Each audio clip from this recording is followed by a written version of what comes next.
Leith van Onselen, welcome to Property Insights, mate. It's really great to talk to you. And by the way, founder and Chief Economist at macrobusiness.com.au. And you were calling me from, we're doing this by Riverside, but you were down there in Victoria. So what's going on down there? How's it going? Mate, it's good. Well, yeah, it's good in a sense that my personal life is going well. But unfortunately, mate, I live in the Rust Bucket State, or the new Rust Bucket State, which is appallingly run. And, you know, I'm dealing with, you know, we're all dealing with a state government that is just massively in debt and taxing us to the eyeballs. And unfortunately, it's just not so going to... So, if I go back 10 years, I remember Victoria was growing at a faster rate than every other state. There was net migration into Victoria. Then, of course, we had COVID and there was net migration out of Victoria. And it seems like everyone's gone up to Queensland. Can't blame him. Weather's pretty good. Not a bad place to live, especially around the Gold Coast. What's the prognosis then for a place like Victoria? Like, from an economics point of view, like, and because there's a lot of people down there buying property, they own property, they're paying all this extra land tax after I think it's 50 grand valuation. They've got to pay the land tax. I think in New South Wales, it's like 1,050,000. You start paying land tax. There's an exemption up to that amount. What's the prognosis and what needs to happen? Yeah, so for starters, I mean, I think the tax burden needs to come down here. We tax everything. Also, Victoria used to be the manufacturing powerhouse of the country, primarily because it had very cheap energy. So we had some of the cheapest electricity in the world because we got, you know, oodles of very, very cheap brown coal. But we've decided, obviously, Australia's decided to, you know, stop using coal and doing renewables build out and that sort of stuff. But our government stupidly has also banned new gas exploration, and they've made just, you know, a very difficult place to do business generally. And as a result, a lot of head offices have left the state and they've gone up north, you know, to places like Queensland. And the state government hasn't helped the situation because they've dug us into this massive debt hole because they've hugely bloated the bureaucracy. So we've had a bigger growth in public servants in Victoria than anywhere else in the last, you know, 15 years.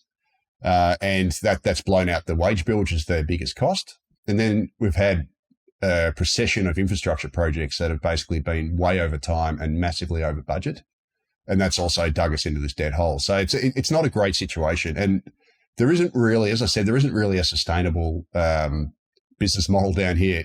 We don't have any particular advantage in any sort of industry. And the whole model, as I say, is just grow the population very quickly and then get all the growth that comes off that through having to build houses and infrastructure and services and that sort of thing.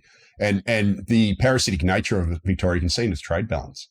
So, you know, if you go back to the turn of the century, trade deficit was about 20 billion in real terms. Now it's close to 100 billion. So we've basically brought in all these people who don't provide any export revenue, really. They don't work in export industries, but they buy heaps of imported goods like, you know, new cars, TVs, all this sort of stuff. And it's not a particularly sustainable model we've got down here. Well, you made a really, really interesting point, and that sort of leads us into the Australian economy generally, which is sort of what I want to talk to you, because I consider you one of Australia's leading economists, and I appreciate your time. When you talk about Victorian government, by the way, this is not limited to Victorian government, but it seems like Victorian government's done this at a greater pace than everybody said, is employ more people in the public service, which, you know, arguably doesn't really add anything to productivity for the nation. But the whole nation, all the states in the nation have been doing this, particularly the Labor states, New South Wales included. And when you look at the unemployment number relative to what everybody's always on everybody's lips, you know, that is interest rates, the unemployment number, you know, still hovering around 4.1, quite healthy from a full employment perspective. How much of that do you think is artificially propped up, and what's the sustainability of that? And what I mean by artificially propped up is that most of the growth or steadiness in the 4.1 unemployment number hasn't come about as a result of the private sector. Private sector is not sacking people, but it's not employing people. A lot of employment growth is disproportionately coming out of state, federal governments.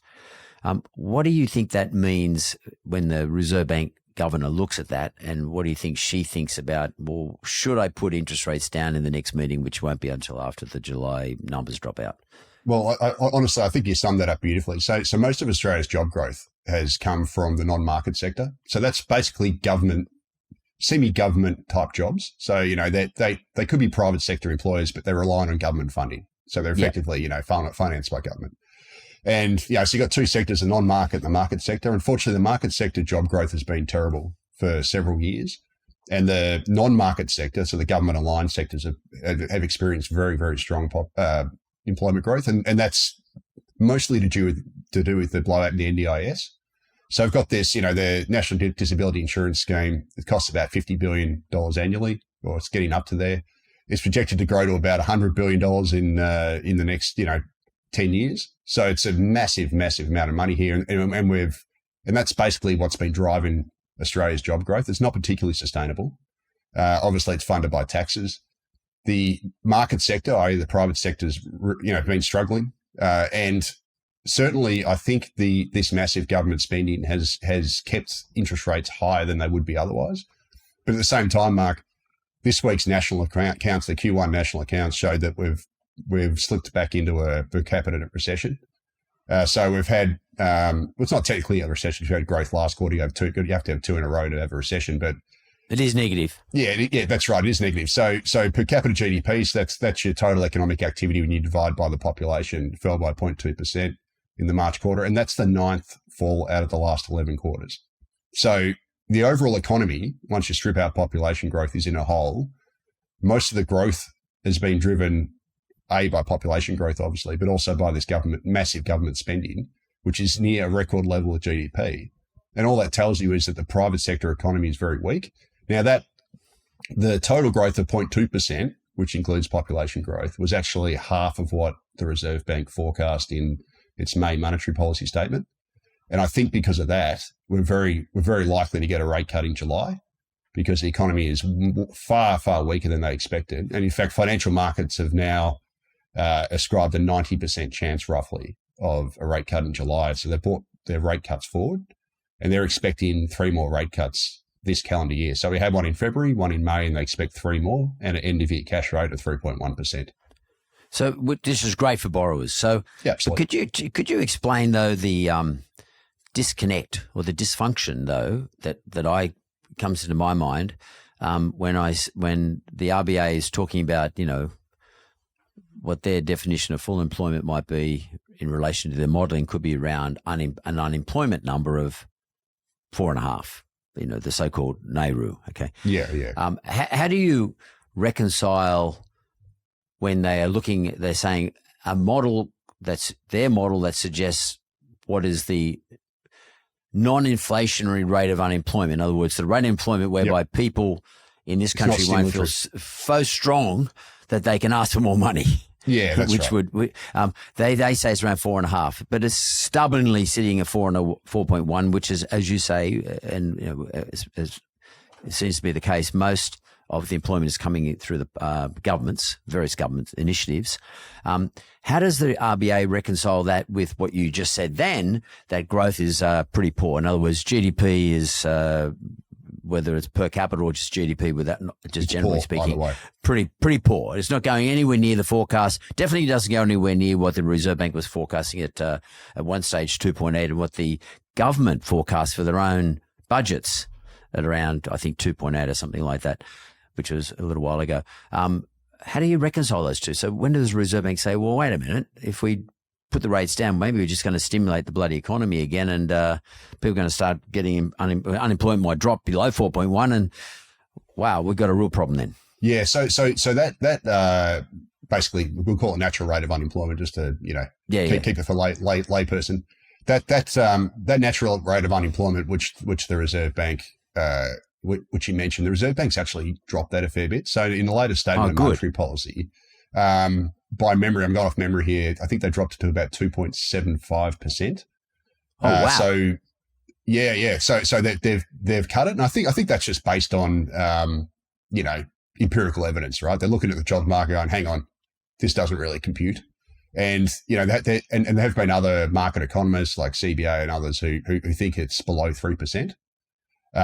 So actually, I think it might have been 2.9%, their new figure. But what that suggests is that the lower bound for interest rates is lower.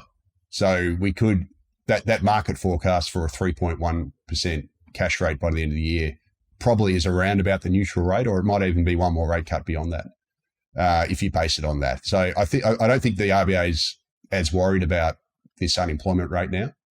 And certainly their latest monetary policy, statement in their minutes and that sort of thing suggests that they still believe that the cash rate at its current rate is mildly contractionary, or it's contractionary for the economy, which suggests that there's obviously further rate cuts to come. And maybe you could just, for the moment, I know it's only a monthly number, but could you sort of help us reconcile the trim mean increase recently? So I think the trim mean for the March quarter was 2.6. I think by memory, and the last monthly one for April, I think was 2.8, which sort of suggests it's gone up a bit. Do you think the Reserve Bank, what do you think they're looking for when the next number comes out? What sort of number do you think they'll be happy with in order to drop rates again? Yeah, so the monthly increase was, I think, just above their projection, but the quarterly inflation, which is the more comprehensive one, that was 2.9%. So it's within that band. Right. I think they'll just be keeping a watchful eye on it to see, not so much the monthly. The monthly excludes a lot of stuff, so it only accounts about 60% of the basket, and it excludes a lot of services and that sort of thing. But certainly the next quarterly release, they'll have a keyed eye on it. I don't think it'll stop the next rate cut. But the one after that, definitely.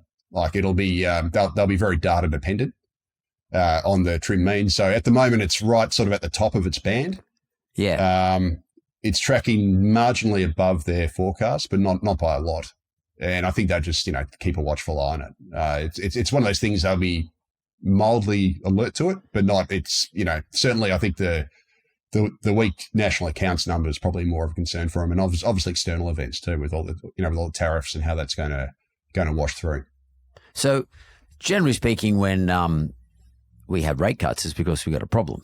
We're trying to solve a problem. I will say though that as you just mentioned, it is also to correct something. So the correction might be at the moment not so much that there's a problem, but the correction could be that the current cash rate is contractionary.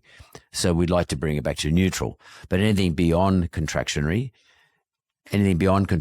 is indicative of there being a problem. Yeah, that's right. So how do you reckon? Because the Treasurer got up there and said, no, we're going pretty good. That didn't make a lot of sense to me. Like when he saw all the national numbers come out a day or so ago. Yeah, so look, let's be honest. Treasurer Chalmers has been a politician, right? So he was putting lipstick on a pig. Yep. That national accounts number, no matter which way you look at it, was poor. So obviously, we've got negative per capita growth, which we just mentioned. But if you actually look at the underlying, data in this national accounts, that was also poor. So we've got business investment is, plunged. So we've got capital expenditures, et cetera, is running at very poor levels historically, and that's a negative sign for productivity growth, because we've got a growing population. If you don't grow your capital stock to go along with that population, you get what's called capital shallowing, where you have less machinery and tools and that sort of thing per worker, and that means you become less productive. So that was absolutely shocking. The household sector has been smashed. So household consumption has fallen by memory. I think it was 7 or 8 consecutive quarters in annual terms, and it's down about 2.5% from its peak. So households just aren't spending at the moment. And again, it just gets back to this situation whereby the economy has been propped up by A, population growth, and B, government spending.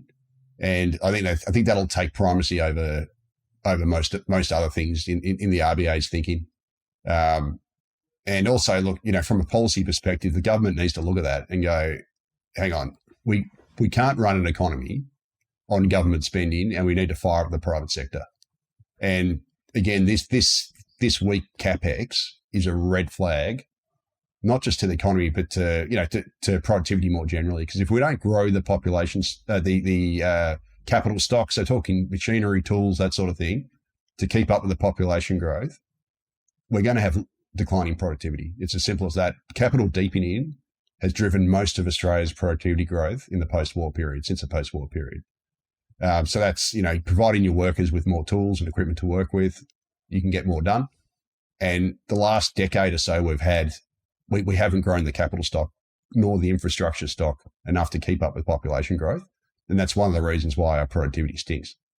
Are we, therefore, on that basis, Leith, are we sort of existentially heading for a problem? Because I can't see the government changing their current policy. They're going to keep employing more people into various governments, state and federal. They're going to keep employing people into the public service and also into public sector expenditure. Because you mentioned before NDIS, but NDIS employs a lot of people externally, but funded by a taxpayer coming off the government balance sheet. Do you see some sort of existential issue coming up on the horizon, irrespective of the Reserve Bank? Yeah, absolutely. I honestly think our economy, the way it's heading at the moment, is in managed decline. So I think we've got a very grim lost decade. We're already in a lost decade, but we've got another one coming up. And the reason for that is this productivity thing I just mentioned. We're not growing. We're basically running a high population growth model without the business investment infrastructure to keep up with that. We should have the cheapest energy in the world, Mark. I mean, not talking oil here, but talking gas and electricity.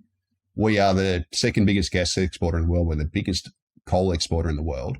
We export 5 times more coal roughly than we use. Domestically, we export 4 times more gas. Yet we've made those things, the government through its net zero agenda and its renewables and this sort of stuff has basically said, no, we're allowed to sell that to the rest of the world, but we're not allowed to use it ourselves. And as a result, we've given ourselves expensive gas and expensive electricity prices because gas feeds the electricity price, as does coal. And we've given away one of the major advantages this country should have, which should be cheap energy.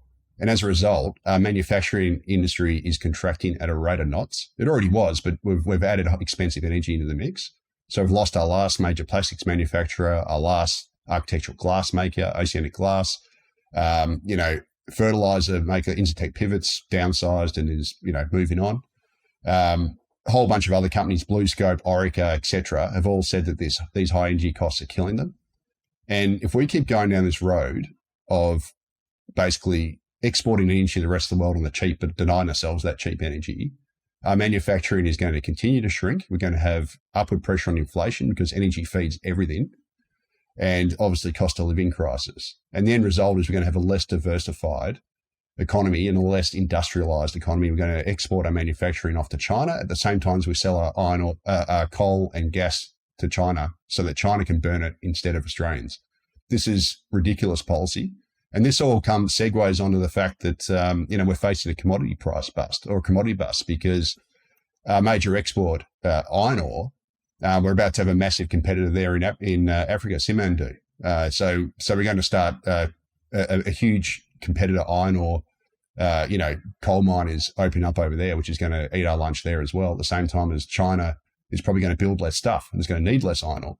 So for me, those sorts of issues paint us a bit of a bleak picture for Australia. Which is probably why you're so, let's call it bullish on the capital markets, or the money markets telling us where the interest rates are going to go. So, which is why, you're placing a fair bit of weight on their prognosis with interest rates going down based on what your prognosis is in relation to our economy. Because as I said earlier, generally speaking, when you're getting interest rate reductions, it's because you're slipping into recession, like medium-term recession, stuff that's not great for us. So how then do you think that'll all translate ultimately into the price of dwellings? Because dwellings still seem to defy all this. Yeah. So I'm pretty bullish on house prices for 2 reasons. So obviously, the AFR did a fantastic analysis a few weeks back, and they basically looked at what's happened to property prices in the last decade or so, the last, I think, 30 years, every time we've gone into a rate cutting cycle. And over this century, we've basically had a double-digit price rise 2 years after the first rate cut. So property prices end up rising by about double digits. And sometimes the last time around it was 20-something%, but it's always been about double digits. So you think, lower interest rates equals higher borrowing capacity, more demand, etc. We should push up home prices. But then also started next year, we've obviously got Labor's 5% deposit scheme for first home buyers. Now, I personally think that's going to be very inflationary to property prices. You're going to bring forward a lot of demand. You're going to bring forward buyers into the market who previously wouldn't have been able to buy. And that's going to obviously put upward pressure on home prices. And I think it's also going to be self-defeating ultimately from affordability perspective, because if you fast forward, say, 5 years down the track, the prices would have just gone up a lot because of these sorts of policies. And we're going to end up in a situation whereby we're just going to have households with carrying bigger mortgages with less equity when they start and higher home prices. And ultimately, you're just going to have higher household debt and a more expensive housing market. So I think the combination of lower interest rates and obviously the stimulatory type of policies like the 5% deposit scheme are just going to be red rag to a bull for home prices. So, well, what bothers me about that then, Leith, is that cost of living is going to continue going up because, particularly down there in Victoria, because we're sending all our industries to somewhere else, and particularly, the cost of electricity, which sort of drops into as an input into just about every single thing we consume in the country. It's not just people just think about it, the electricity bill at home, but it's not. It's everything we consume, transport, everything. So cost of living is going to continue going up. House prices are going to continue going up. The good thing is interest rates are going to come down, but it's going to stimulate the market. The government's 5% deposit scheme is going to start off in sometime next year. That's also going to stimulate the property market. So we have going to have this great divide, I feel. I feel as though we're going to end up having a great divide in Australia. We're going to have the people who could afford to get into property at one end, own a joint, and they're going to be all the rest of the people down here, down at the other end, without a property. Now, they're going to pay rent, but they're going to be paying rent to people who were expecting higher rents because they expect the same yield on a higher price. So rents will continue to go up, which ultimately will drive inflation. So, it's because, services inflation is quite a big component of the inflationary number. Do you see this as potentially causing greater volatility in cash rates for the future? Because, if you and I have been around long enough, before COVID or even before GFC, interest rates used to go up in nice 5 or 6 times, 25 basis points. They'd stay steady, then they go down 5 or 6 times, and it'd be over a 3-4 year period. And as you know, from 96 to 2020, so the average inflation number was, between 2 and 3%. So average, I'm talking about. It was pretty well contained. Then we got a little bit out of control after COVID, but and now we see much more volatility. Then we see a number of a whole lot of rate reductions. COVID made a lot of sense, sort of, in hindsight, maybe not, but at the time. Then a whole lot of interest rate rises to compensate for the inflation. Now we're going to have perhaps a number of interest rate reductions to compensate for the drop in GDP or growth generally, and et cetera, and to reflect where inflation is. But maybe then cost of living starts to kick up again, rent starts to go up again, et cetera. We might end up going back up the other direction. Do you see more volatility in our lives relative to interest rates? Yeah, absolutely. And I think you've touched on a few good things there. So for starters, I think there's going to be structurally upward pressure on rents for a long time. And the reason for that is obviously we've got vacancy rates at incredibly low levels. The government's going to continue running a very high immigration policy, and we're just not building enough homes. And the latest forecast from the National Housing Supply and Affordability Council forecast that we're going to have a deficit over the next 5 years of 79,000 homes. So that what that means is that Shane Oliver at AMP estimates that we've already got a housing shortage of about between 200 and 300,000, somewhere between then. And the government's own advisory council said that over the next 5 years, you can add another 79,000 to that because the demand through population growth is going to easily exceed the number of homes that are built once you cancel out demolitions. And they said that they forecast that the Albanese government's going to miss its 1.2 million housing target by about 269,000 homes, I think it was, or 265,000. So about 22%. Whoa. So a massive miss. And the reason for that, it's pretty obvious, Mark. I mean, construction costs have gone up about 40% since the pandemic. We've got shortages of labour.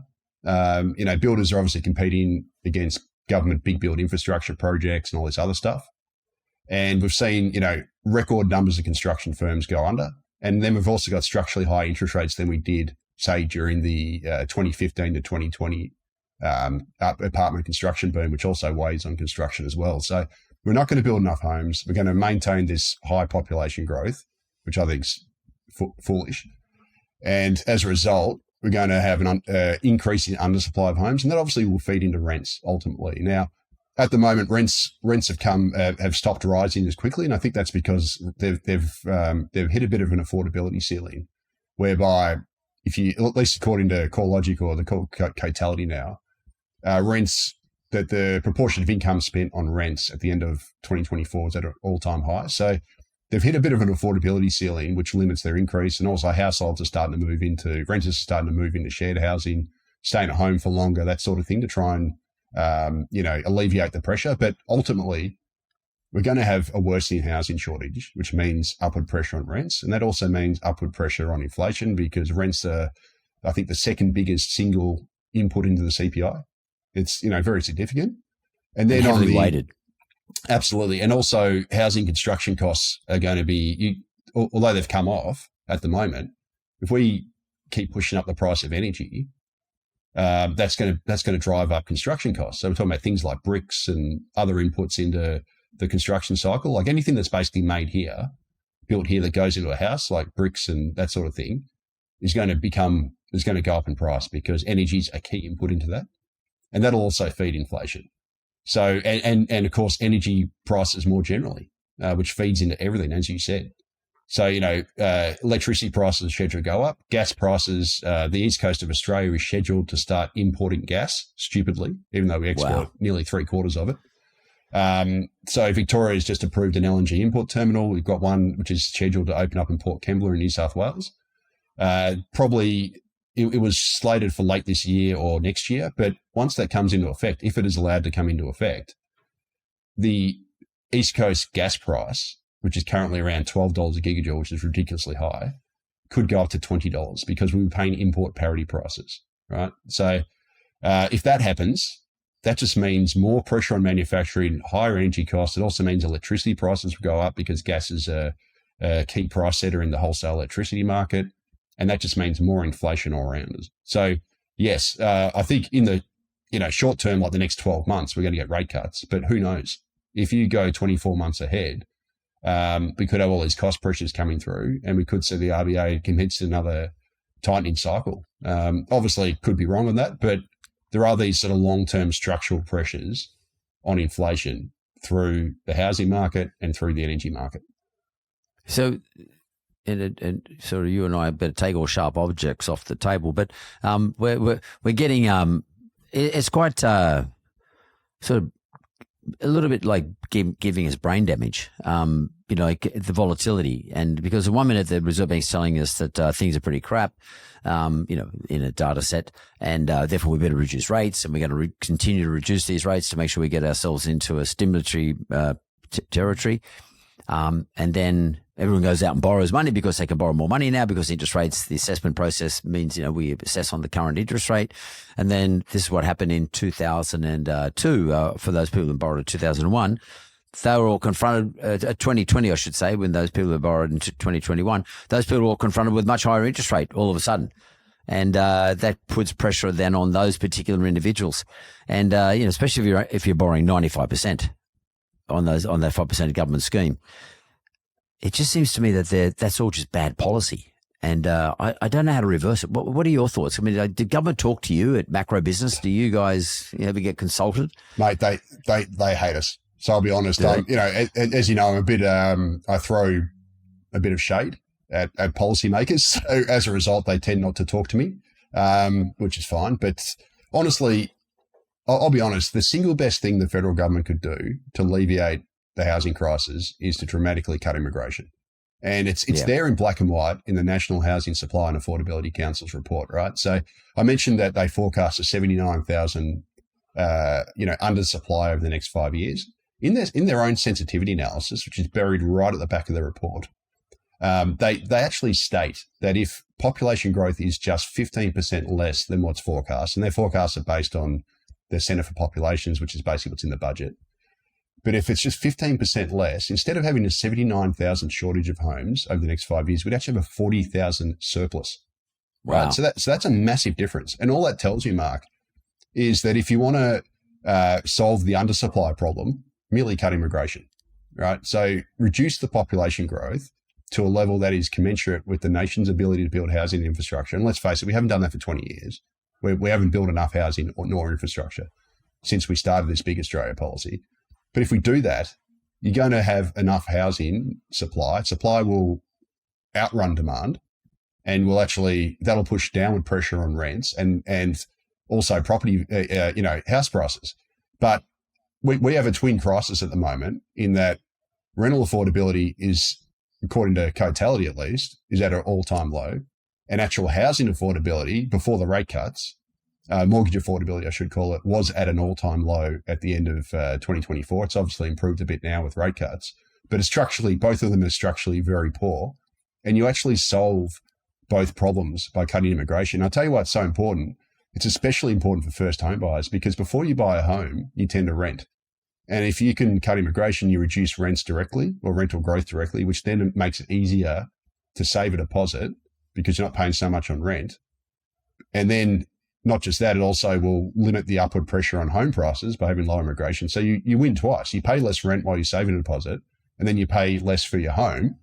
So you're better off. So I think, if we're worried about future first home buyers and renters, the number one policy solution the federal government can do is pull the immigration lever. But unfortunately, they don't seem to have any, the official projection for Australia, Mark, is to grow by 13.5 million people in the next 40 years. As the Centre for Population's own projections that came out December 2024. And just to put it into perspective, that is the equivalent to adding another Sydney, another Melbourne, and another Brisbane. Wow. Currently, to Australia's population in 40 years, which means you need all of the homes that are in Sydney, Melbourne, and Brisbane, all of the infrastructure that's in those three cities, all the water supplies, the energy, everything else. You have to build that in 40 years just to ensure we don't go backwards. And we haven't built enough this century as our population's grown by, 8.5 million. So who thinks that we're going to build enough if we grow by another, 13.5 million or whatever it is in the next 40 years? It's just impossible. It cannot be done. Well, Leith van Onselen, I think Jim Chalmers, who listens to our podcast, Dr. Jim, listen to what this guy's got to say, at least consider it.